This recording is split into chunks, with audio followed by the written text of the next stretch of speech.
This week, we welcome writer Karol Markowicz to talk about her first book, Stolen Youth: How Progressives Are Replacing Innocence with Radicalism.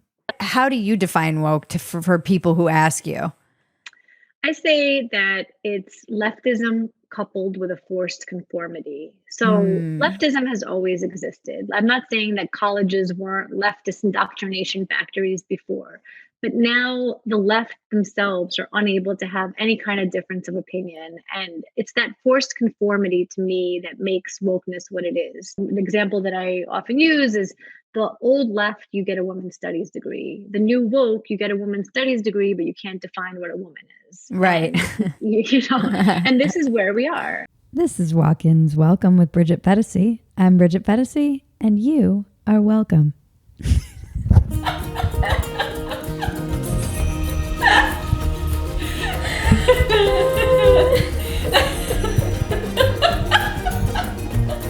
You know the drill. Please subscribe, rate, comment, share, reach out, tell your friends, send smoke signals, whatever. We love your feedback and we want to hear from you. If you like our work and want to support us, the best way to do that is join Phetasy.com. You'll get access to behind-the-scenes content, outtakes, discounts on merch, and the ability to submit questions for some of our upcoming guests. Support your favorite scrappy little internet heroes at Phetasy.com. I'm with Karol Markowicz, everybody. Welcome to Walk-Ins Welcome. Thank you for having me. It's so good to be here. Welcome back. You're a repeat. I am. We're here to talk about, we're going to talk about a lot of things. The fact that we're refugees. Yes, I feel that, You're in Florida. You're one of the New York to Florida, and I'm one of the California to Texas. Yes, I think those are the only two options. Yes. So. How are you liking it? Choice. I love it. It's really, really amazing in so many ways that I had not even considered it would be amazing. What are the ways that it is surprising and amazing for you? I guess the normalcy has been so shocking. Like things just function when a stoplight is out. Like everybody just expects it's going to be fixed that day. Or when porn is discovered in the school library, people motivate to get rid of it immediately. And it's not just, conservatives, Republicans, whatever. It's everybody. Everybody is kind of just sane and normal and thinking about what would make life better for everybody. Interesting. And how long have you been there now? About a year and a half, January of 2022. Okay. And I know you were very torn. Like you're a diehard New Yorker, and I think you struggled in many of the same ways I did. You have family in New York, and so a lot of the things that were keeping you there, and people in your mentions were always like, just leave. And it's, it's not that easy. Right. Yeah. And what was the final straw that broke the camel's back? There wasn't like one thing. It was a buildup of things where every time something would happen, my husband and I would be like, we got to get out of here. I feel like this wasn't like the last straw, but this was something that happened I think we might have already made the decision to leave by this point, but in December of 2021, my youngest son was in first grade, and he had a class presentation where we couldn't go into his classroom, and the kids were all masked and the teacher was masked, and they did this presentation for the parents who were at home on Zoom, and it sounded like, and we just watched half an hour of this where nobody understood one word they were saying, and we were just like, wow. We live in a really crazy place where nobody seems to be outraged about this other than us, and we need to go. And we might have already made the decision to leave by then, but that was like a real moment of, this place is insane. It's not on a path to sanity. We don't see any light at the end of the tunnel. It's not just about COVID. It's about the fact that they all sat there and took it and didn't say a word and behaved like this was okay. And we just couldn't let go of that. Yeah, I feel very similar. And then I mean, I didn't have kids in school, but then having a child definitely changed things for me in ways that were surprising. Mostly that I was inadvertently dragged into the culture wars got caught in the crossfire of them, but it had a lot of real world implications. But suddenly having a kid, I was like, I'm not going to be able to ignore this shit. No, I hear that. It's so interesting because I think a lot of people, it was interesting to me that during the pandemic, a lot of people who did not have children nevertheless fought for children's causes, which was amazing to me because I don't know that I would have been as active in it if I wasn't living through it. But I could just think of so many like Red Stees on Twitter, single guy, other single men that I know, women who did not have children. I didn't have a kid and I was outraged. Right. And so I just feel like there were people that really saw what was happening and were like, wow, this is really going to affect kids poorly. And I don't know that I could have, not that I wouldn't have made the leap, I probably would have, but I don't know that I would have been as passionate about it as you guys were. And it was amazing to me to watch that. But yeah, having kids really does alter your perspective on everything that's happening around you and things that you would have been, quicker to accept. I think if we didn't have kids, we'd still be living in New York. Right. Yeah. I wonder about us. I actually think we would have moved earlier because we had family there. And that was one of like, how do you do that math? It's things that are not, you can't necessarily calculate those kinds of the value you get from grandma being in your kid's life on a regular basis. And I still get emotional thinking about it, like my aunt and uncle, and not being able to be there for them when they're older and help them and go to the hospital if they need to go or whatever. But at the end of the day, it was just, we were so, every little thing, I'm like, we don't have to live like this. You don't have to live like this. That's the beauty of America. We don't have to be outraged every time Gavin Newsom opens his mouth. We can be like, I guess probably what Europeans feel like watching the election cycle in America, distanced and kind of like, oh, that's interesting and sucks, but it's not affecting me. Good luck. Yeah, good luck with that. Unless he runs for president. And then I will have to really activate. It's even crazy to me that people talk about him as some kind of potential candidate because I have like a laundry list of things that I just don't understand how people don't know about Gavin Newsom. Like that, okay, yes, he went to French Laundry when he wanted restaurants to be closed and he never wore a mask. Like you never saw him in a mask, just like all the other politicians. But then he sent his daughter to private school while schools were closed in California. And then he said he was going to mandate the vaccine for all children. And then it was discovered that his kid, who was eligible for it, had not gotten it. And it was like months later. And just so many things about him. He's so scuzzy and he's such a hypocrite. And I don't understand why he's considered even a possibility. His state's in shambles. Yeah, and I would imagine too, just all of the California refugees that have invaded every other state, driven up the prices of homes. I don't see how people could look around and at their own neighborhoods and states and think that this guy did something right. Right. I think that's a big point. And, like the Ron DeSantis victory in November, where he wins by, almost 20 points, a lot of that was because so many people moved to Florida because of his policies. It was like, you heard it everywhere. Like I was in a supermarket on election day and the guy behind the counter, and I don't live in a particularly red area, was just like, Ron DeSantis, like we gotta really represent for him. And I think that was the case in just a lot of places where people know what they moved for. This isn't like previous migrations. People really get what they are escaping this time. Yeah, it was strange traveling around during the pandemic because we came to Texas. We have family in Arizona, came twice to Texas, and it just felt so much more open and free. And then we would go back to California and people would still be so fearful. And I would see kids in masks while their parents weren't, which would make I would just get enraged. And it was insane to me because it was like they didn't realize that a lot of other places in the country did their kind of 2-week mandatory lockdown and then pretty much moved on. Yeah.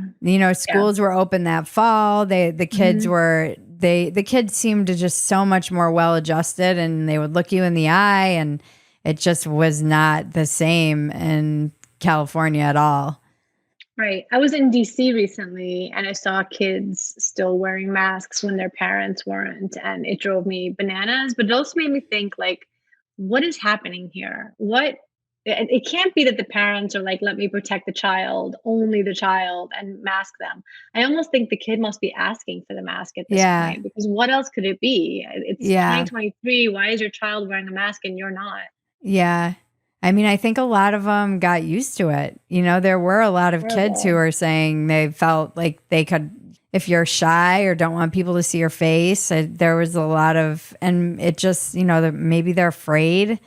There was like all that messaging about how you're going to kill grandma. It's not like kids are idiots and they don't pick up on that stuff, Totally. especially if you're in a family where it's, openly being discussed like that, or the news is on in the back. Who knows? Kids Yeah. know. I mean, it's just shocking what they pick up.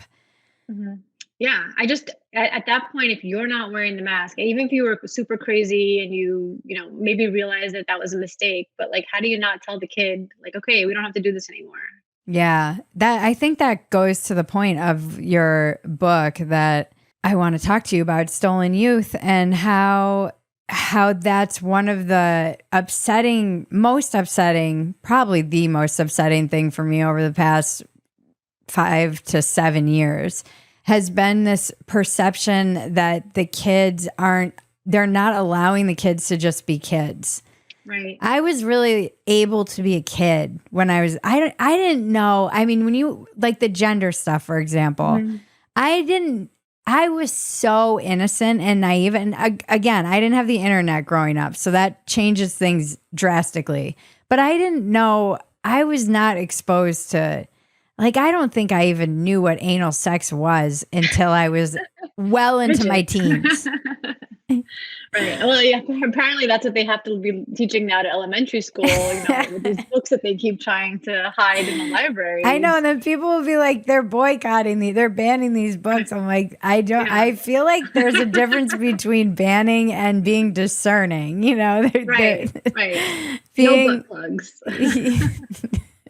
I don't want my child learning about that stuff. Call me crazy when, I've been really thinking about, when did I first learn about some of these things? A trans person, homosexuality, things that I was not, because that generation is much more, they have friends whose parents are gay. They have, they're a lot more exposed to it, but I don't think I even knew what a butt plug was until I was writing for Playboy. Really missing out there. But I was in my 30s. You are really innocent, actually. That's what I realized when I was writing for Playboy. Yeah. I was like, I always thought I was so like kinky, and I'm really quite vanilla. That's what I learned. I did know. I knew trans people. I knew drag queens. I knew gay couples. I knew a lot of those things when I was younger, but not. I was thinking about when I was first exposed or explained those things. It wasn't something like my kindergarten teacher talked to me about. Right. It wasn't like, this is what we do at home, Bridget. Right. And that's the thing. It's like, I learned about all this kind of stuff in my teens. It wasn't in kindergarten. It wasn't in third grade. Nobody sat us down and explained any of this. And the thing is that, like, it's really, the last few years has moved me from being quite defensive of, let's say, trans rights. Just call them whatever they want to be called. I always use the correct pronouns. I would never not. But then it was like, okay, but now I want to be referred to in the plural. And I was like, wait a minute, I can't do that. I can't be calling you a they. You're not a they. And then they made up a bunch of pronouns after that, and you're expected to follow those too. And it seemed like just crazy town, where I felt like I was an ally. I felt like I was pro-trans. And then suddenly it was like, no, you have to keep doing these insane things in order to prove yourself. And I was like, well, I'm out. And I'm sure a lot of other people are too. That does seem to be the general feeling. We're recording this in the midst of Pride Month, which there's been a lot of backlash, but I'm seeing, people want to say it's a conservative backlash, but I've been seeing plenty of backlash coming from the LGB. Even Sure. the LGB was trending on Twitter. There Right. seems to be an appropriate backlash to, like you said, what was once this more live and let live, tolerant, we're just like you, and we just want to have the same rights, to something far more coercive that is all or nothing. And people are like, okay, then it's nothing, And it all keeps expanding. It all just keeps growing. I like have to explain to people what when they first see that LGBTQ plus, IA, like just what is that? What is happening? And I don't think anybody can keep up with all of that. I don't think anybody on the left is keeping up with all of that. Well, I just wrote a piece for Spectator about all of this, and it was maddening to try and synthesize, because I live and breathe this stuff as you do. So if you're not, so I was talking to my therapist about just the imposter syndrome coming up from interviewing some of these brilliant people like Douglas Murray and Andrew Sullivan, and asking for their thoughts on exactly this topic. And I was talking about my imposter syndrome, I was trying to explain the piece, and it made me realize I need to write my piece for her. I can't write it for very online people. They already understand this. But she's like, what's gender ideology? I'm like, that's a great question. Right. What is gender ideology? I asked a friend if her child's sleepaway camp was putting kids in the bunk based on gender identity, and she was like, "What does that mean?" And I was like, "It's the gender that they identify with." And she's like, "No, I don't understand. Can you like break it down for me?" And smart person, college educated, does not understand that they are putting, let's say, biological boys in bunks with girls at sleepaway camp, and that's a thing that is happening now. Because or it's so even hard to worse, believe. counselors. Right. Even worse and creepier, counselors. Right.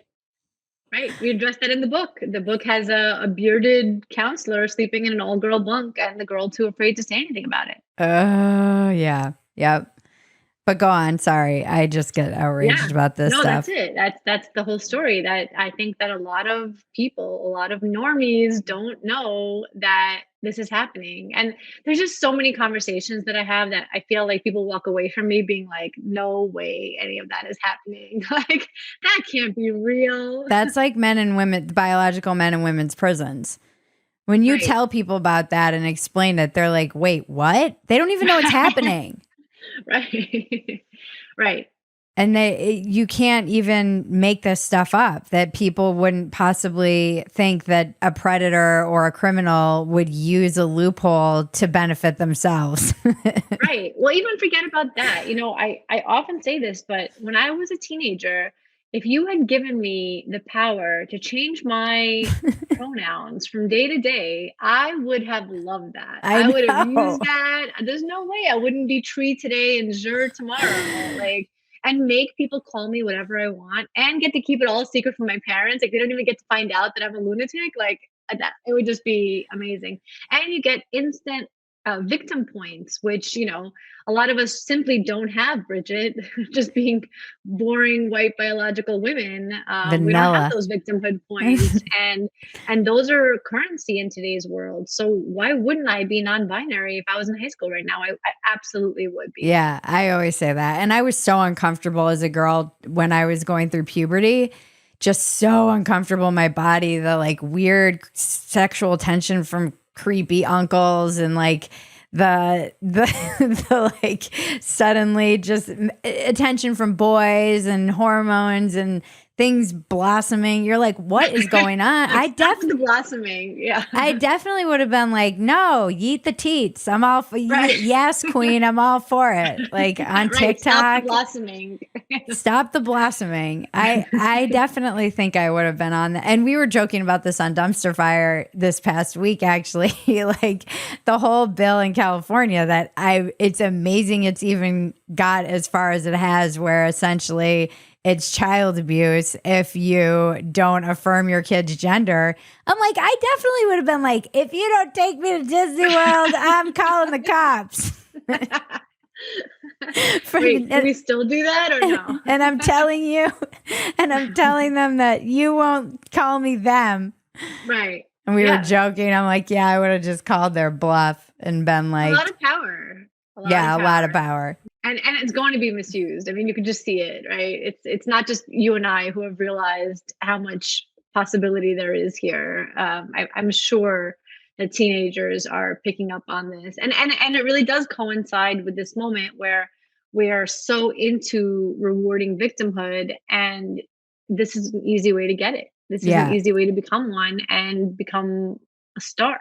Yeah, I know. And it's really interesting. I had a friend talking about how they were on a dating site and they have teenagers, and one of their teens has kind of been sucked into this. And then there was someone else that they were talking to on the dating site. And then that person was like, oh, I have a teen too that's like going through this. And now it's this whole, and they're not necessarily for it, but they can tell this other person is. And now it's become this whole, I was like, how do these parents just not see that this is a trend?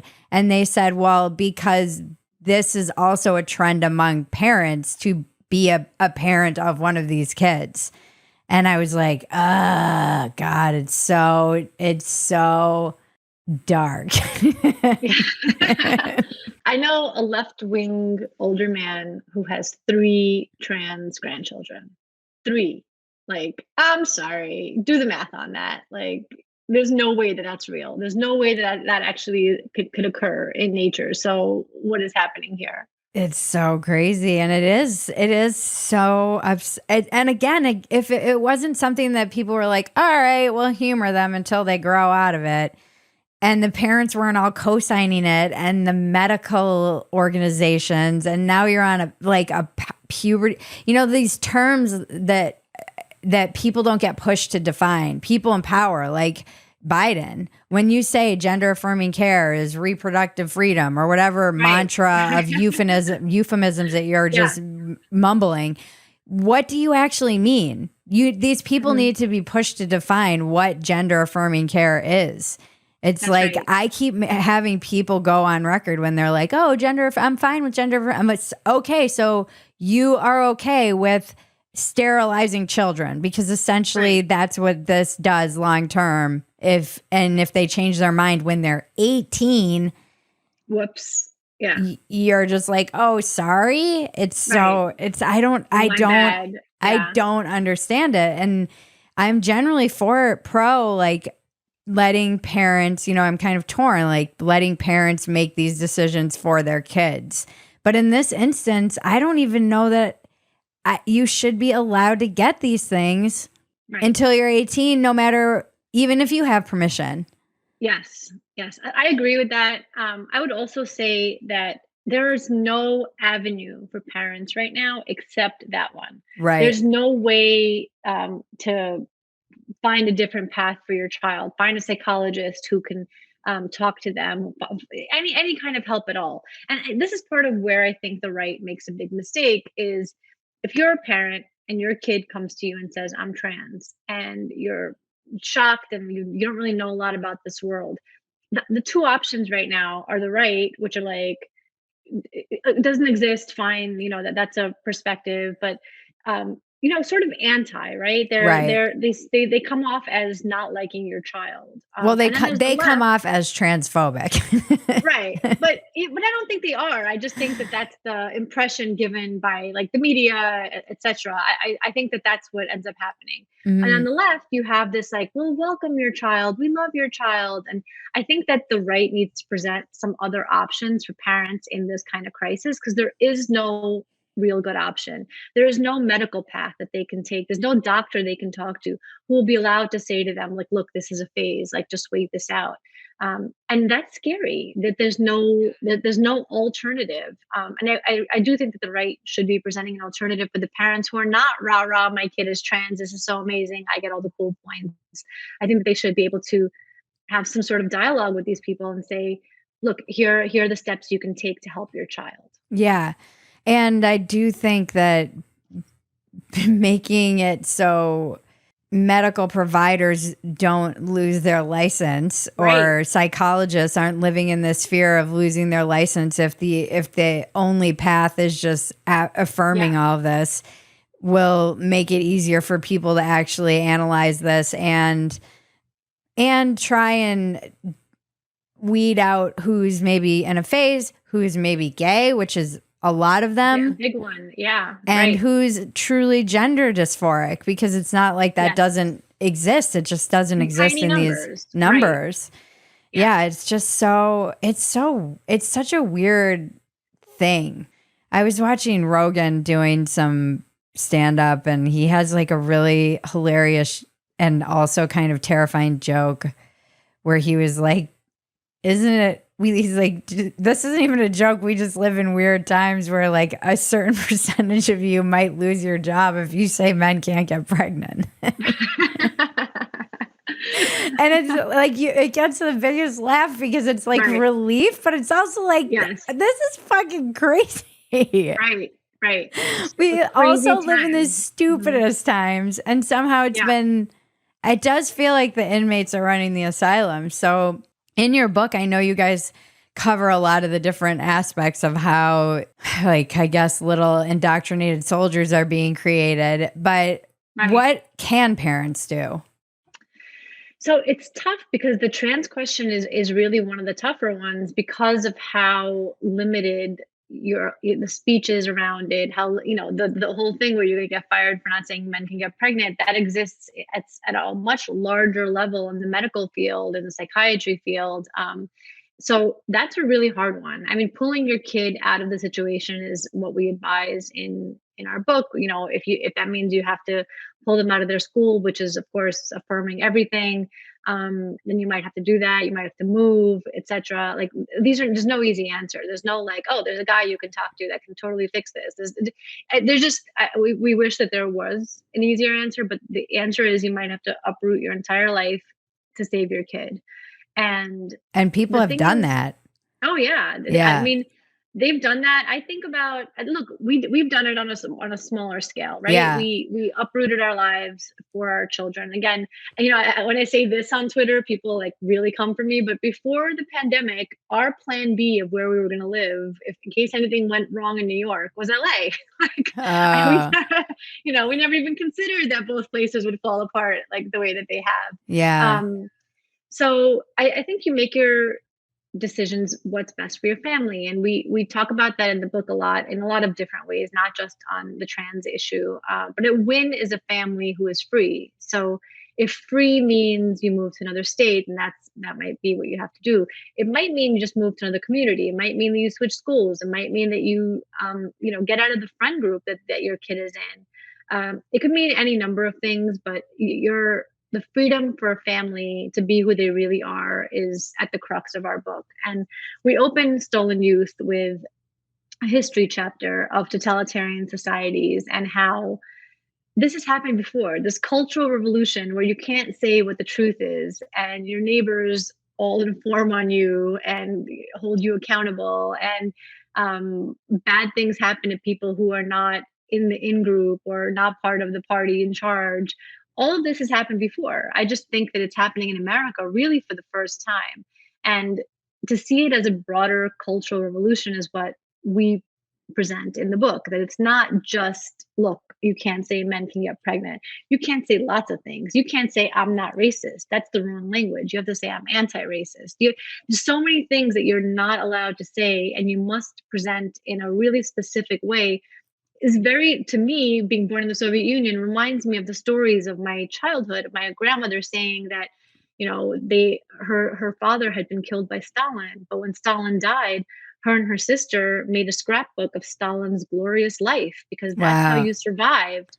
And then when Khrushchev took power and was like, Stalin was actually really bad, they had to immediately destroy that scrapbook and pretend that they never thought those things. And you always had to be a step ahead of what the right opinion was and to be parroting it in this specifically correct way. And that's what we have in America today.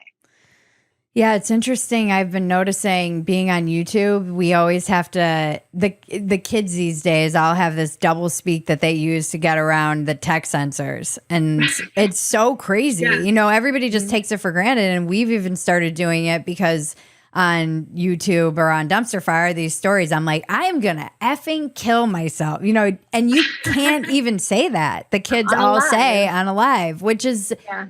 this is crazy. This is, you know, Orwellian kind of double speak, or these codes that they use like in China when you're talking about Tiananmen Square or something. It's Right. it just feels very unsettling to have this happening, but at these levels of power that are wielded like algorithms that are invisible, that you can't see, that decide who gets elevated and who gets kind of demoted or silenced. And then you have it in cahoots with the whole entire government apparatus. And you've got somebody from the White House talking about gender affirming care. It's just crazy to me. I can see why people would just bury their head in the sand and not want to even fight it. And Easily. who has them? Moving is not cheap. It's not. That was the other thing that bothered me when people were like, oh, just move. I'm like, that's a rich people solution largely. Yes. That is not something that it cost me a lot. It put me back. It was not easy. It wasn't like I had people packing my home. We had to do that. It was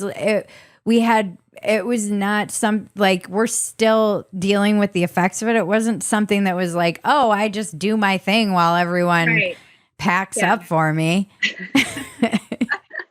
Right. I think that people are naive about the cost of it, both financial and, you know, the emotional cost of it. We had a picture for our lives. We thought we were going to live in New York for the rest of our lives. We set up our life in such a way that that was going to be the future. And then suddenly that wasn't the future. And suddenly I wasn't going to be living 2 minutes from my brother, who I'm super close with. And I wasn't going to be, you know, next to my mom and my in-laws and my, you know, brother and sister-in-law. And it's really hard to let go of a dream. It's hard to let go of a fantasy of what your life was going to be like, which you were sure of, confident. You would have, you know, bet $1 bazillion that you were going to be live and die a New Yorker, and suddenly you couldn't do that anymore.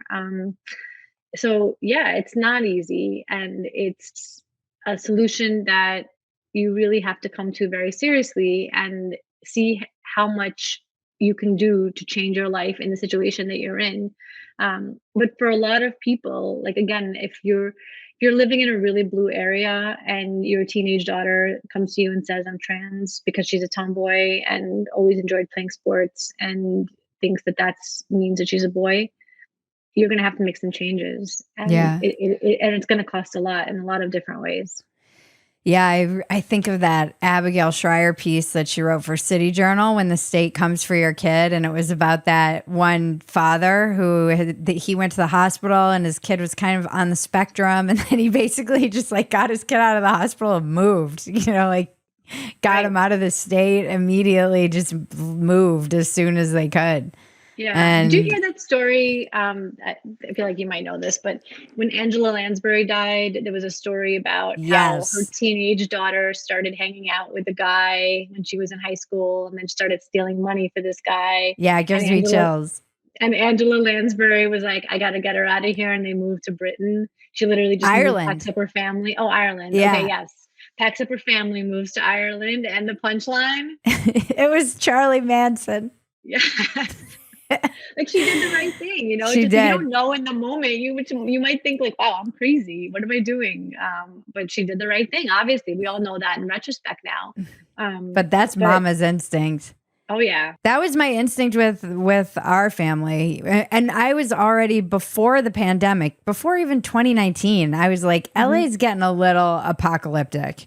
There was just like a pre-Mageddon, I call it, vibe. It's just like the homelessness was getting worse and worse, and conditions just seemed to be kind of deteriorating. The city used to be so pretty. It wasn't pretty anymore. My friend came and visited, and she's been all over the world, and she was like, oh, it smells like Brazil. I was like, okay. Do you mean that as a compliment? As we were walking by, like, she's like, this reminds me of like when I was in Brazil and by the, you know, the slums or whatever. It just, I don't think she meant it as a compliment. It was like a homeless Right, person right. urinating on this, Yeah. in Venice. I just, Mhm. there were so many signs. And then during the lockdowns and the pandemic, I remember I was walking with my husband because that was all we were allowed to do. And we were going for a walk. And it was like when there was a curfew in LA, that even though we were already under curfew, it was like a double curfew. 'Cause you guys were really We were bad. already in lockdown and we got put on a Yeah. curfew, and it was nuts because of all of the riots and whatnot. So we were walking and I'm like, I feel like the signs are all there that it's just time to go. We need to go. I probably would have left like right around when Rogan left. My husband was getting licensed to be a therapist, and you have to do a certain amount of hours, and he was a third of the way in, and he would have had to start over if we had left. So we were always like, what do we do? And as we were having this conversation, this news van drives by that has spray paint, like a cab all over it. We were like, what is going on? Right. That was the actual sign, right? I was like, I feel like God just drove that news van by. Like, it's time to get out, guys. It was like the media with all cops are bad spray painted on it. I'm like, what a perfect metaphor. I don't think the B stands for bad. No. I don't think so either. And then I got pregnant. So right as we're kind of like, all right, maybe we'll leave. And but I promised myself that I wouldn't be there on her first birthday. And the moving truck got here on literally on the day of her birth, for her year birth. And so I was feeling good about that because I'm like, I don't want this. I don't want this for her. Right. And I watched so many people flee. Yeah. I mean, it wasn't even, it became so much more than shouldn't we want to. It became like imperative that I rescue my child from what I saw was just, what if we go on lockdown? I don't even want to have to worry about that. Mm-hmm. And I don't want to have to be dealing with a teenage daughter who's like, I'm going to tell, this call Child Protective Services because you're not affirming my gender. Right. Yeah. It's a big step, but you did it. Yeah, we'll see. I mean, it's just, I feel bad for the kids. They seem like, they do these like shooting drill. They have such a different upbringing than we did. Those are so pointless. Those shooting drills pre-COVID, that's the kind of stuff I used to write about. Like, why are we doing shooting drills in schools? Why? It does nothing. And in fact, the shooter is very likely taking part in your shooter drill only to come back and know exactly where you guys are going to be hiding. And why are they all hiding in like a closet? Right. This feels like sitting ducks. Shouldn't they be like scurry? Yeah. Yeah. My kids actually, I have said to them, like, you do what you have to do to survive. Not just in school, some school shooting, which is unlikely, but like you do what you have to do to survive. You do not listen to anybody. You do what you need to do to get out of a bad situation, and don't let anybody make you a sitting duck. Yeah. Yeah. The drills seem almost like trigger warnings. They're like real life trigger warnings. Right. They're largely useless, and they actually inspire more anxiety than anything. Exactly. Yeah. Well, so when I used to write about them, and I've written about them, I think more than once. The comments I would get on Twitter would be like, "Well, we hid under the desk when we had nuclear war drills during the Cold War." I'm like, "You thought hiding under your desk was going to help you in a nuclear war? Like, what are you doing? So you did something dumb. You want your kids to do something dumb? Like, is that the equation that you're making for me?" But people really are like, no, you have to do something. And to do something is really what has cost us over the last 3 years. We did something. We did something really stupid and bad and harmful. What do you think in writing this book was the most surprising thing that you learned? How much of it is not a conspiracy theory? How much of it is real? And the example I think that I most used, because I think that this was shocking to me, was they're using Marxist texts to teach the teachers. So in teachers' colleges throughout the country, they're using actual Marxist books to teach the teachers, who then disperse throughout the country and teach our children. I think pre-pandemic, pre this book, I would have said, no way, come on, that's crazy. Why would they do that? That's insane. We live in America. That's just what a crazy thing to say. And then you look into it and it's actually happening. And I think there's so many things like that. Like, wow, this is actually happening. You can't get into medical school unless you write an essay on diversity and inclusion and how you're going to use that in your practice. And so they're creating a situation where you're only allowed to think one way. You're only allowed to talk one way. And, there are going to be doctors who are brave enough to not do that, to not parrot every single line that they're made to parrot. But the great majority are not going to do that. The great majority are going to fall in line, say what they have to say, and do what they have to do. I see that with a lot of friends. I have friends who've had kids for a while, and some of them are going to college. And one of my friends' kids is going to a very liberal school, and they were telling me the insane orientation stuff that they had to do. It sounds bananas. Yeah. And they just sit through it. And her kid is kind of like, her kid is like of that generation that I think has been reacting to a lot of this. So just but knows how to play the game. Like you have to a certain extent in college, but it feels really, now even the parents have to get on board, and you're right. You're doing these weird quizzes and you wouldn't believe it if you heard it. So I lived on a commune in Scotland, and I was there because I wanted to live in Scotland. I was already a conservative. I was like 19 years old, and I just wanted to live in Scotland. And there was a commune where I could study ecology and get college credits, and I was like in. And on the commune, like the weird, annoying guy who nobody liked would start, like when you'd introduce yourself, and we'd say, like, I'd be like, I'm Carol, I'm from Brooklyn, I'm studying at Northeastern, etc. This guy would be like, whatever his name was. Then he would say the city that he was from in California, obviously California, and what Native American tribe, had previously occupied this land. And he was shunned, and eye rolls and all of that at the time. And now that's standard practice. Like on my commune in the 90s, they thought this guy was a doofus. The far left people who lived on the commune thought he was crazy. And now it's like a thing that everybody's doing. Like, this was the tribe that used to live, Oh, yeah. So, I was working on a farm in Oregon, and this was really when I first became, because I've been thinking about this, just how I first became aware of a lot of what we would just loosely call gender ideology, for really lack of a better term. I think most people would probably know it as wokeness, which is also quite hard to define because it is so all-encompassing for this thing that you intuit is going on in the background, and you'd be told that you're a conspiracy theorist if you point it out, or a bigot, or a fascist, and then yet it's also happening and you don't know how to identify it, which feels like, actually a feature, not a bug. And I was like, what? Like, I remember sitting there listening to this, because it all started with this conversation where this Brazilian girl I was working with, she's like, I want to go to Hawaii. And then there started this whole conversation about like how going to Hawaii is bad and you shouldn't go because it's, I was like, wait, what? Why do you, they're like, why do you want to go to Hawaii? I was like, cause it's Hawaii. And like, I don't know why. And they were kind of attacking this poor girl who didn't know. She was like, I don't understand. And I was like, don't worry, I don't understand either. And I had never really, I didn't go to college, so I had not been exposed to all of this in its entirety. And but college wasn't like this yet, in the 90s. It really wasn't. This was in 20, probably 12. So it was that generation, but it was this generation of kids that's now all in the workforce now. And they had their own language, and there were a couple of them, and no one liked them. No one wanted them in their scene. Everybody wanted them to get booted. They were annoying. They made everybody mad.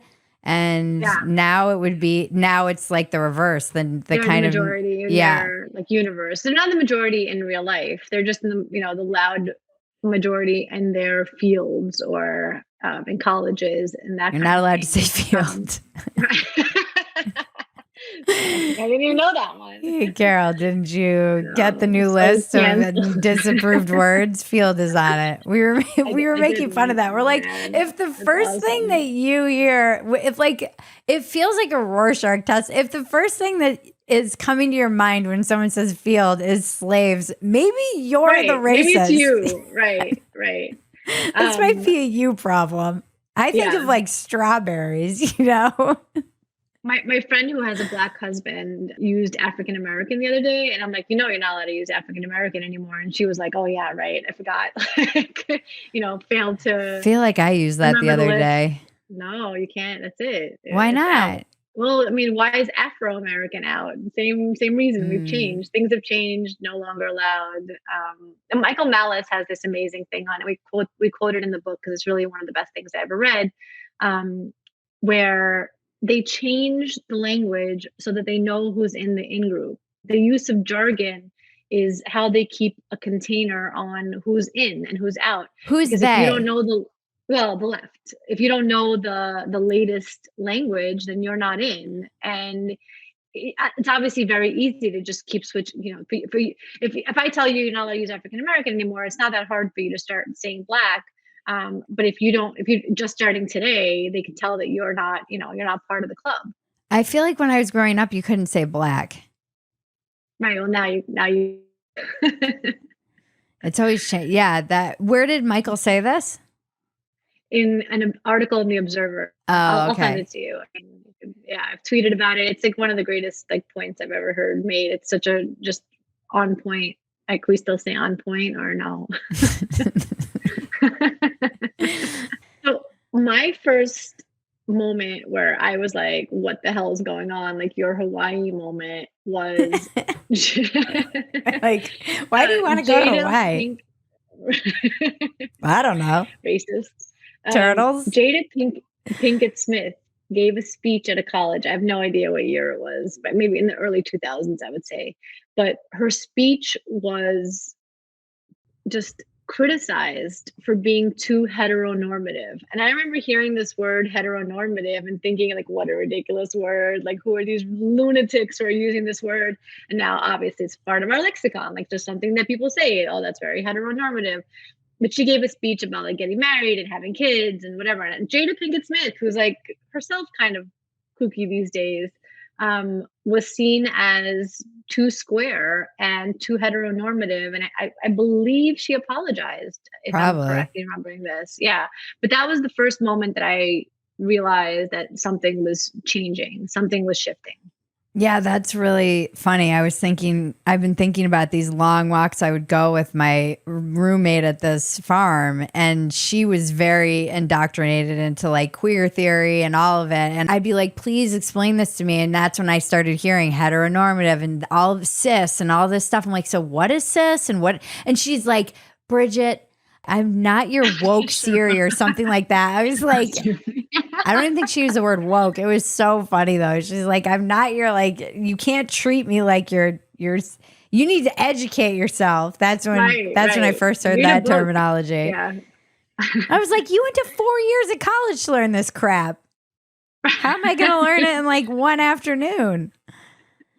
It's so specialized too. It just seems like such nonsense. It's so crazy. I think that's really what's been the most surprising thing for me is how easily people get swept up in stuff. It really is just wild. Yeah. And then with the polarization that's happened, and both sides are guilty of kind of getting behind something that you're like, you're really going to oppose that? Like, just because the other side is for it? I feel like the left is way worse in this respect because I feel like they're just backing themselves into the corner of defending rapists and pedophiles and criminals just because the right's like, hey, maybe we should punish criminals. Right. Well, they are able to police each other and conform in a way that I don't think the right is. Like, look at what's happening right now with the right. Like, just in every way. Actually, I don't even know what to point to. All of it, every single aspect of the right is like in disarray because there isn't like one line that the right has to follow. And I think that if you have two friends, one's left wing, one's right wing. You know that the falling out is going to happen from the left wing friend not being able to handle the right wing friend having opinions. And that's always the way it goes. That's always the way the stories end up. And it's just interesting because the left is like hardest on themselves. It's much easier to get canceled by a leftist, as a leftist. And it's much easier to have your book canceled or to have, any number of things happen to you if you're a leftist who steps out of line. Did you see the Eat, Pray, Love chick? Yes. The Eat, Pray, Love chick, right. Who canceled herself, basically. I was like, my next book would be Eat, Pray, Go Fuck Yourself. Right. Well, it's that also, would be my next book. It's a little uncomfortable for me because if we're not allowed to set books in the Soviet Union because Russians are so bad, like I was born in Russia during the Soviet Union. I jokingly constantly add that, like, oh, my father's from Ukraine, so it's okay. But like, what about the people who don't have a father from Ukraine? Like, what happens to them? They don't exist. Right. Yeah, no. And we can't ever talk to them because you're just, you're basically like loving Putin if you talk to me. That's what this whole interview is really about. I was hoping you would be able to connect me to Putin since I know. I was like, oh, Carol's Russian. Maybe she can hook me up with Putin. This is an insane thing that I keep thinking is going to stop. And we've been covering this as dumpster fire. We always joke. We're like, people should be burning this and putting it on discs and blasting it into space so they know what happened to us. Bury it in the ground somewhere on a disc or something you can play in futuristic technology. Put it in the cloud. I don't know. Put it somewhere where they can find out what happened to our civilization, because we keep thinking one of these years it's going to things will not be so crazy. I kind of thought the like canceling authors thing had burned itself out, and then it's like, nope. Okay, but just to be an optimist for a minute, I do think things are getting better a little bit. And my thing is, well that was my next question. Right. Well, look what happened with this Eat, Pray, Love. Nobody knows her name. We just call her Eat, Pray, Love. Elizabeth Gilbert. Elizabeth Gilbert. Okay. So nobody canceled her. She canceled herself. That's she even decided, worse. Yes, it is even worse. But then it's like your own problem. It's like nobody even knew she had a book coming out. It really just gave her a ton of publicity. It just. I get that it's worse because she felt like she had to self-police, but nobody came for her book contract. Nobody contacted her publisher and said, don't release this book. And I think if she had released that book, it probably would have sold well because she is who she is, even though that book was awful. Her Eat, Pray, Love. Horrible. Awfulness. I could not that get book. Through it. Horrible. I couldn't finish it. Oh, my life is so sad. I'm like traveling around. I got paid lots of money by a magazine to go do this, by a publisher. I was like, I was traveling when I read that book and I couldn't get through it. I was sick in New Zealand. I'm like, I can't read this. So bad. But I'm sure her new book would have sold a lot. I don't know. I might have bought a Soviet set story. Why not? Like, I'm interested in that. And it's just the idea that, she decided that her book couldn't come out because a war is going on there. It just makes no sense to me. So when you're writing a book, you have to make sure that that country is not going to do anything bad until the time that your book gets published, because that's a tough ask. And it's not like that most countries in the world haven't done something horrible. And again, please let it be known that I am in no way defending Putin or Russia in this situation. Because I feel like that might need to be said. I just don't think that you should hold people accountable from 50 to 80 years ago who are going to be the main characters in her book. I think it was actually like over 100 years ago, wasn't it?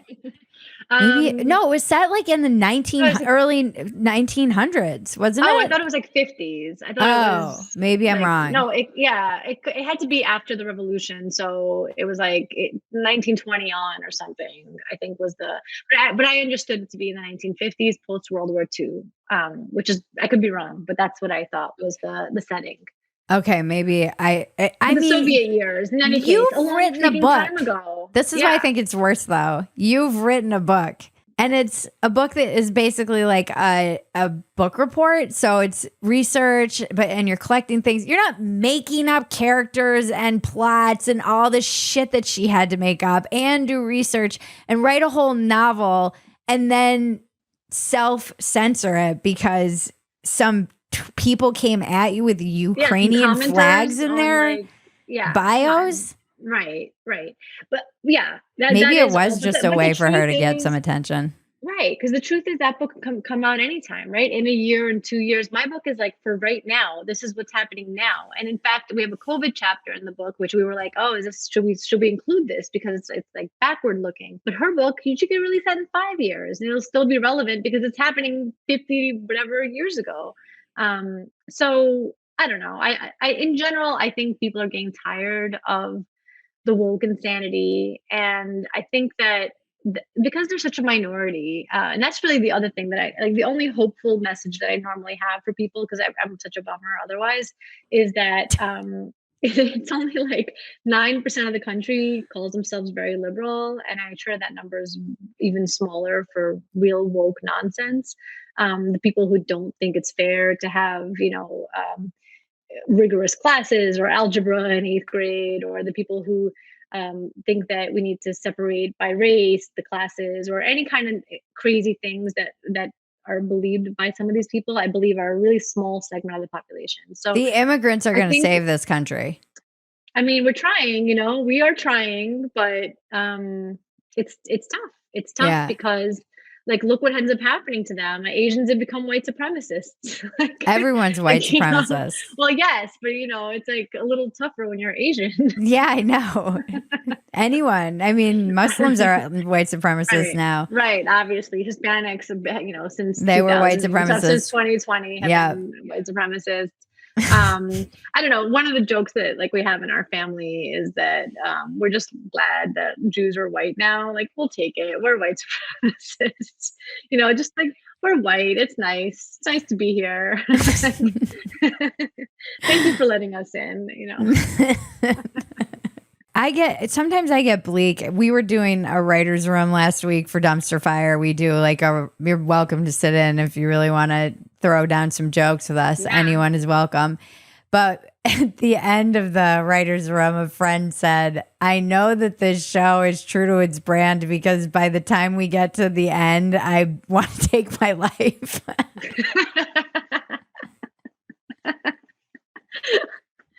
Yeah. I was like, I know, it's definitely, I just want to die. It's tough. It's tough to get through it, but we've got to, I think that mocking it is so powerful. I find it's so powerful to be able to look at this stuff. And this week, one of the things, I don't want to cover it, but I have to because you're putting this out there, is that Fetterman Biden. I'm like, this isn't real, is it? This has to be a deep fake.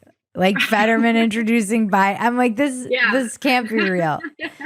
And it is real. And we're supposed to just eat that and take our medicine and be like, oh, this is fine. Like, we're all that freaking dog in the burning house meme. Right. The thing that my is this real moment from this week was, I don't know if you've seen the updated pride flag. No, send it to me. Allegedly. I mean, the thing is, I even though what's real? I have traced it on Twitter and it seems real. The guy who has designed the most recent pride flag with all the different colors and circle and whatever has added a infinity symbol for autism to it. And so it's and it's quite large. And so the only thing I don't like, apparently it's the same guy, same designer. So this feels like a 4chan troll. I don't know. It looks like it looks real. It looks like it's the same guy. So, and if that's the guy that we all turn to for our latest iteration of the flag, then obviously we have to now remove our old flag that is now racist and put up the new one. And that's the way it goes. Yeah, I never know when those things go around because, like, I would say a large percentage of the time they're 4chan trolls that conservatives fall for every time. I'm like, if something... But then the flag is what it is. It's like... Right. That seems like it'd be fake, and yet it isn't. Yeah, I really abide by my husband's rule of consuming media, which is assume everything is false And if it's something that you want to believe is true, ask yourself why. And if it confirms your bias and it's like so on the nose, it's probably false. And if you don't want to believe it's true, ask yourself why. And that's kind of my general rule of. But that was me during the last few changes to the pride flag. I was like, so I don't know anymore, Bridget. Like, I didn't believe that they added like black and brown colors and then the circle. I didn't believe any of that. And then, yeah, but forget about the trans part. Like, obviously that was coming, but like the rest of it, like, my God. Are we just being trolled? Yeah. So unless this is all a very elaborate 4chan hoax, which, listen, if it is, I really commend them because they got that flag on like government buildings. I don't know. Have you heard from a lot of parents since you wrote this book? A lot. I hear from them all the time, and I wish I had better answers for them because a lot of it is really tough and isn't there's no easy answer. There's not like one solution. And, they'll write to me and they'll say, I discovered these books in my child's library. Like, what's my next step? And I'll walk them through it, how they should present it to the school board and, how they should try to find numbers, and they'll say like, well, I've told people about it and they don't care. Like I've talked to other parents and they don't want to get involved in this. And then it's like, I go back to, you can only do so much where you are, and it might have to be a change in your lifestyle. It might have to be a different school. It might have to be a different neighborhood. It might have to be any number of things. But you can't continue banging your head against the wall. So, well, Bethany and I, my co-author Bethany Mendel and I, have prescriptions in the book and what you can do. A lot of it is, for lack of a better term, but to raise awareness. I always find that kind of just a funny turn of phrase, raising awareness. But a lot of people don't know these stories. They don't know that this exists. They don't know that this is happening. I find like the medical field one was, to me, it's to me the scariest one because my kids are out in the world. They go to public and private schools. Bethany homeschools her 6 children, and she has built a wall around them to protect them from woke culture.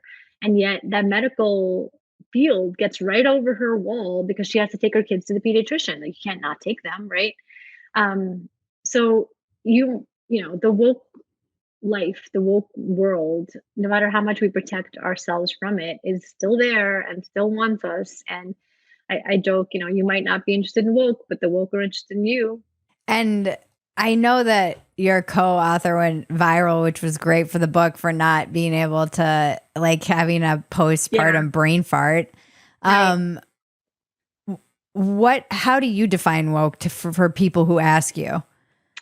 I say that it's leftism coupled with a forced conformity. So leftism has always existed. I'm not saying that colleges weren't leftist indoctrination factories before, but now the left themselves are unable to have any kind of difference of opinion. And it's that forced conformity to me that makes wokeness what it is. So an example that I often use is the old left, you get a women's studies degree. The new woke, you get a women's studies degree, but you can't define what a woman is. Right. And, and this is where we are. So there is a difference. And that difference is that they don't allow any kind of speech or anything. One of the other things is, you mentioned earlier, like the term cis and whatever. My prediction is that the word transgender is very soon going to be anti-trans, because what is a transgender female?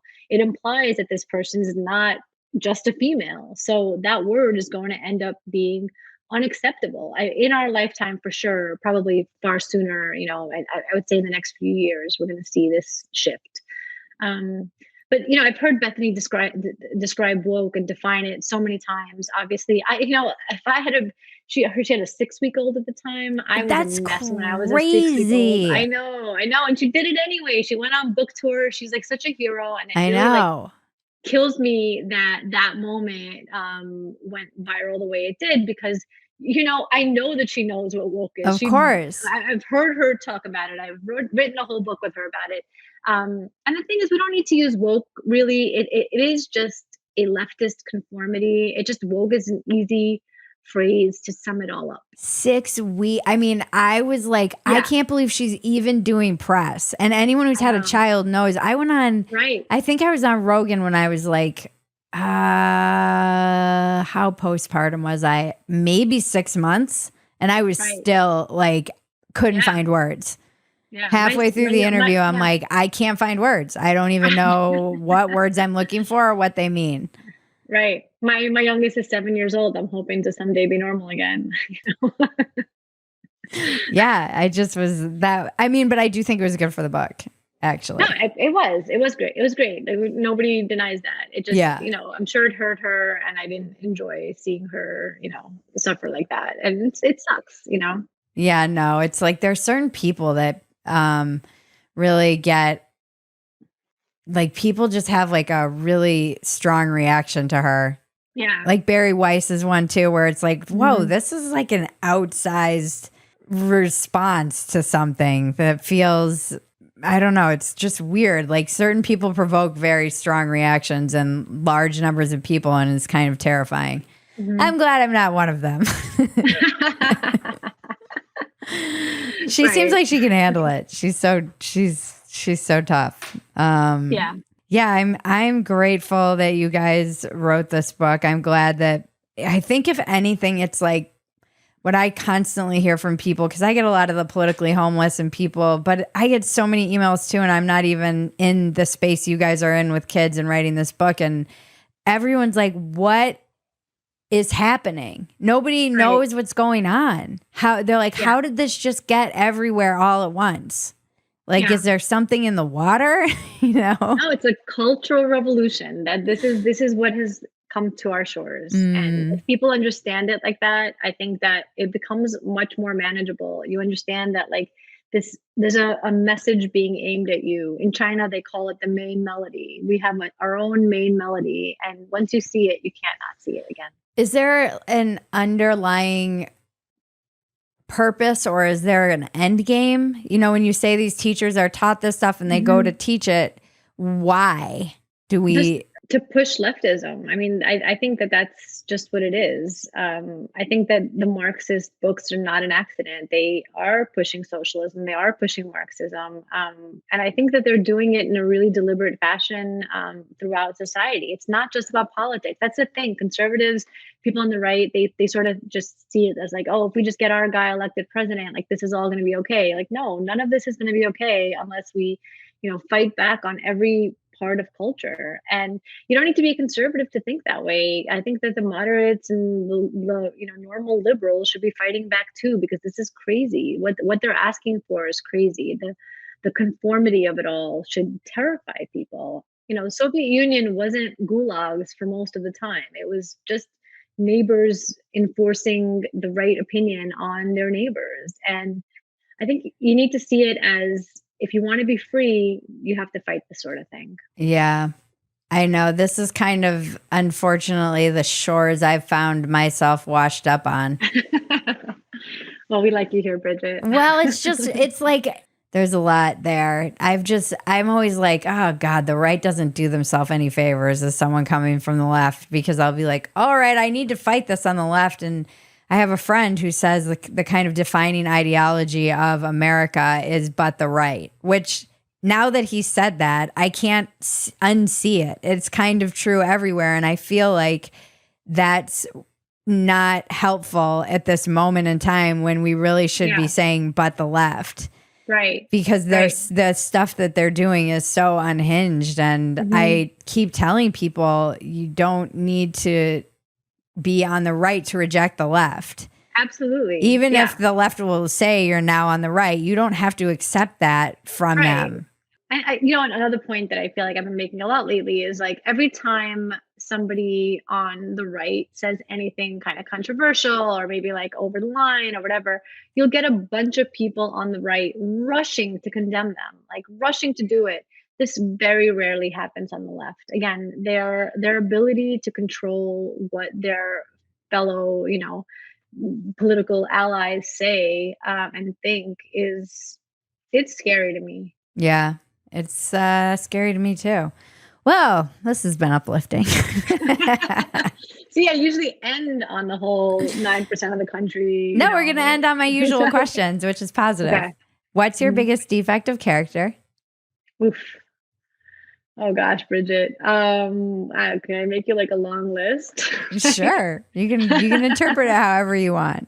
Defect of character. I really love people. I know that sounds like I just try too hard or whatever, but I like I'm a perfectionist. That's really my negative. But I really love people. I love meeting people, and I think I let too many people in. And it does cause problems like in my overall life. Like, why do I have this crazy person like that I now hang out with, or but I don't know. I really enjoy people. I really enjoy talking to them, and my antisocial husband is always like, please, no, stop. Like, no more people.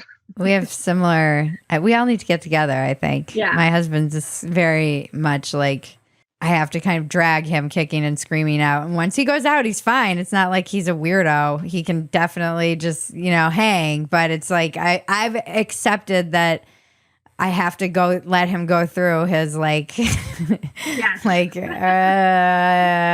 I've accepted that. I used to be like, I don't want to have to pump you up and and he's like, no, I just need to go through this. And now I'm like, okay, Right. this is just, you need to go through this. Yeah. What's your biggest asset? Damn, is it going to be the same answer? Same answers. I love people. Often the same. This is very common. It's really funny. Oh, okay, good. Yeah, I think that I am a really good reader of people, despite the fact that I said I let too many people in. I really love hearing people's stories. I love hearing what they're all about, and I love making friends, and all of that is important. Yeah, I honestly, I'll say this. We've been in Florida a year and a half. I have friends there, like who I knew from before, or I met like in the Twitter political world, but I haven't really made like friends yet, and I'm lacking it. Yeah, I don't have many friends here. I feel that lack too. But my girlfriends, I feel like, are all kind of over the world at this point. And we always touch base. And I have sisters. Right. I have a lot of sisters. My husband's like, you and your sisters always are on the phone. I'm like, that's a sister thing. Right. Yeah. So I've always felt like I haven't needed as many friends because I have 3 younger sisters and we're all very close and we're always like, da, da, da, da, da, da, da. So that's helpful. But I do feel it like in my real life, and especially being a mom and being kind of isolated out in the burbs, which is very strange for me. I have Maggie, which is, thank God, cousin Maggie to save the day. But yeah, it's definitely, it's an adjustment. Well, where can we find you in the book? I'm at Twitter at Karol. Because you were the first person on Twitter, apparently. No, it was actually in the early days. I wasn't that early, and Twitter used to answer emails. I know now that's like not. Now you just get the poop emoji or whatever. Right. But they used to, most of them, and I was like, hey, nobody's using this at Karol. Like, they have the account, but nobody's tweeted in like 2 years. Like, can I have it? And they're like, yeah, here, take it. Oh, and nice. There's a few of us who did it at the time, but now they don't respond to emails. Now they're like, somebody's impersonating me and asking my followers for money. And they're like, good luck. Yeah. And what is your, where can we find the book, Stolen Youth? Stolen Youth is available anywhere that you buy books. Amazon, Barnes & Noble, the Daily Wire website, because Daily Wire is the publisher. Oh, nice. Yeah, so anywhere fine books are sold. Well, I'm glad it's doing well, and I love catching up with you. I want to catch up with you in person and hug you. Yeah, and totally. We should come to Florida and visit. Yeah, or I'll come to Texas. Either free state works for me. Yeah, except it's like 1 billion degrees here right now. So I tell people maybe in the fall. We do air conditioning really well in Florida. Yeah, we do it well here too, actually, I have to say. Okay. But it's still mostly unmanageable for people even to walk outside. I love it. I'm just such a weirdo. No, I don't care. I don't mind it. It's 96 degrees at night and I walk out. I'm like, ah. Yeah. I love it. I love the humidity. I'm weird like that though. It reminds me of actually being in like India and Sri Lanka, and I loved it when I was there the whole time. I like thrive in this kind of very extreme heat. Cold though? No. Yeah. I get violently angry. Same. Yeah. Well, thank you, my dear. All right. Well, thank you so much. It was really great being on with you. Good to see you. It's time for the weekly check-in with Bridget and cousin Maggie. Hello. Hello. And how are you doing? You know, got to go to a funeral this weekend, so. Yeah. Got to travel to go to a funeral. That's tough. Yeah, it'll be a quick trip because he didn't have the decency to pass away closer to my vacation. Oh, boy. I can't believe the audacity. Yeah. Gallows humor is fun. Yeah. Oh, good. I'm just busy and wondering if, content creation is a viable means of making a living anymore. This is the big conversation we've been having. Hey, can we keep the lights on, actually? A real question by Bridget and Maggie. Yeah. I don't know. Maybe it's just summer.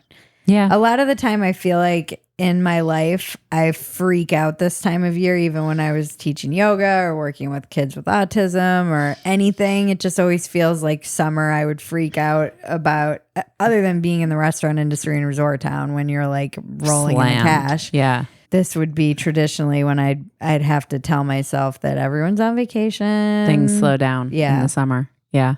Things slow down and people just aren't online as much because they're actually out. Right. A large majority of the country experiences winter, and so they want to be outside and they're spending their money on vacations and concerts. And right.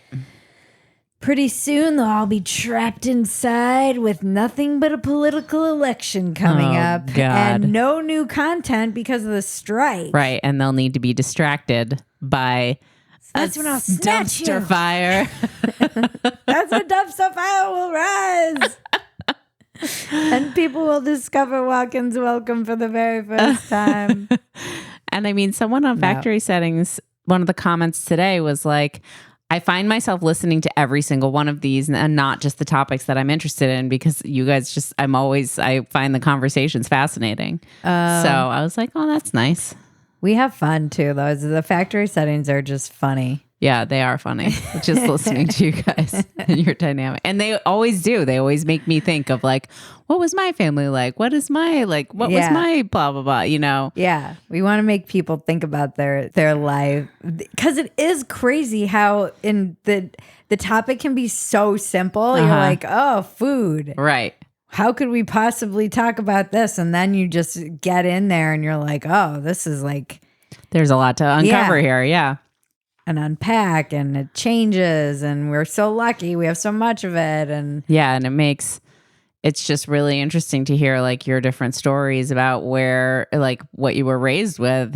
Even I think we're gonna start doing live streams. I want to in the fall start reading the letters from the politically homeless and doing live streams and talking about them because they do generate a shitload of conversation. Yeah. And people get so mad at them. So mad. It's hilarious to me. People write like entire diatribes about why the person writing the letter is an idiot. Is a moron. And they're like, how dare this person be allowed to air their opinion publicly? Somebody DM'd me and they're like, I don't think a majority of the people who write these letters should be allowed to vote. I think a lot of them don't, so you're in luck.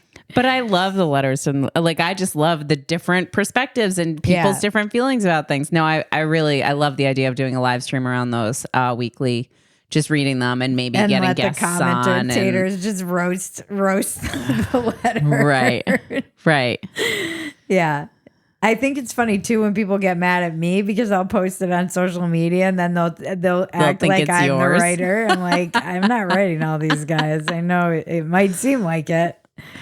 And it was funny, one of the guests we had on this week, kind of in the same vein of the guests we have this today, Karol, is Christopher Rufo, who's been like super effective. And I know the way they look at people like me. And I actually even called it out when I was talking to him.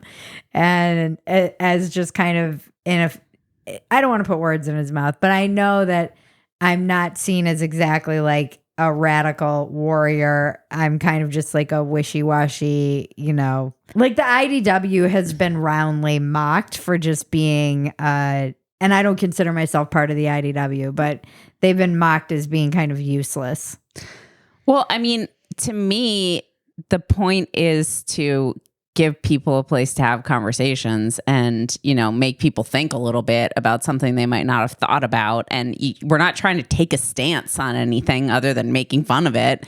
Yeah, that's the very Gen X kind of. Yeah, we're not trying to convince anyone of anything. And that's fine with me. I don't want to have like some sort of agenda where we're trying to convince people of something other than to subscribe to Phetasy for our content. That's like the only thing we want to convince them of. But and tell one person about walk-ins welcome. Yeah, I mean, I like the stuff we put out, and it causes conversation and hopefully makes people laugh. A lot of people are like, dumpster fires helped me get through some really unbearable times. So, that means something to me. Don't worry, folks. There are more unbearable times coming.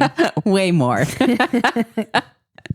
I like always joke, sadly, what's bad for America is good for dumpster fire. Mm-hmm. And I was talking to Christopher about this because he was like, people will say that they're anti-woke and like anti-DeSantis. And those two things are not compatible. You can't be, you're clearly not serious about one or the other. But I'm like, what about all the people who just can't hold their nose and vote for Trump, even if they see this kind of dangerous ideology that's undermining the fabric of our entire country? I don't blame them for not being able to just hold their nose and vote for somebody that they perceive has a very horrible character and is also not great for America and really is ultimately only very self-serving. Right. All the people who like went out and rallied for him on January 6th or sitting in prisons, he's not getting them out. Yeah. And he might be sitting in prison too, the way things are going. So he understands that. And I'm like, the right isn't exactly making it easy for people to go running into their arms. You hear this all the time from Black Republicans and Latin American Republicans and the Hispanic people that I see who are conservatives. They're like, there's no outreach happening from the right wing. Right. They just like don't even try. And it's like what Carol was saying in this episode where it's like, the right isn't offering parents of trans children any alternatives to being like, there's other paths you can take. There's only one path. And then they're met on the right by just kind of like mockery and hate. Right. So what are they supposed to do? Yeah. Like, you idiot. It's like, well, okay, I guess I'll stick with the people who are trying to trick me with their niceness. Right. Well, they're confused and they're not being given any alternatives to this one message. Yeah. And it's interesting. I think too, you saying that, like you've said it before a couple times, just because you're not on the left doesn't mean you're automatically on the right. The left might say you are and the right might say you are, but you don't have to be. You can be very sure of what you are yourself. You don't need to let other people define what you are. And I am nothing. Just so we're clear. I am like Kaiser Bridget Sose. embodies nothingness. I will disappear. Poof. No, it's interesting because we are in this weird, I don't know, everything feels weird. Mm-hmm. Everything just feels weird. Like unsettled. I have an unsettled feeling. Mm. Like there's going to be a freaking 9/11 or something. Lord. I'm so glad we're not in LA anymore. No, I know. We have been talking a lot about how glad we are that we're not in like a major city right now. Yeah. Get out of the cities. That's what they kept on saying. People are fleeing the cities. So, yeah, maybe it's just the heat or just how crazy everyone is or the fact that we're election. Yeah. I mean, Trump could very well be the nominee. Yeah. And be being indicted at the same time. And that's when dumpster fire will rise. Dumpster fire will never rise, guys. Don't worry. It's just constantly being ignored, but that's okay. That's probably for the best. That's Phetasy's whole vibe, really. You just stay invisible, fly under the radar, scraping by. Until we can't. Until I have to pivot back into waiting tables. It's okay. It'll be good. It'll be good for me. I'll be back on my feet.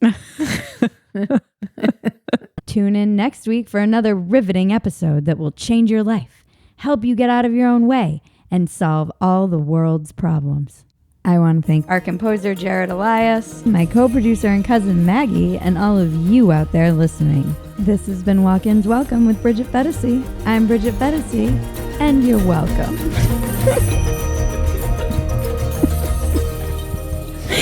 It's the dumbest line.